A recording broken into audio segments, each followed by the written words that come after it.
اللہم رب الاجسادی البالیتی والعظامی النخرتی التي خرجت من الدنیا وہی بکا مؤمنۃ ادخل علیہا روحا من عندک وسلاما منی۔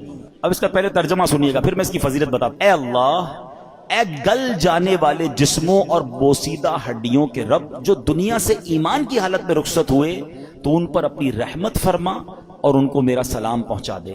اچھا، یہ دعا جو ہے اس کی جو فضیلت ہے شرح الصدور میں ہے کہ جو بندہ قبرستان میں داخل ہو کر یہ دعا پڑھے تو حضرت آدم سے لے کر دعا پڑھنے کے وقت تک جتنے مسلمان فوت ہوئے یہ سب دعا پڑھنے والے کے لیے دعائے مغفرت کریں گے۔ یعنی اربوں مسلمان جو دنیا سے چلے گئے، اس کیونکہ ہم نے سب کے لیے دعا کر دی نا، تو وہ مردے بھی جو دنیا سے چلے گئے، پردہ فرما گئے، وہ ہمارے لیے دعا کریں گے۔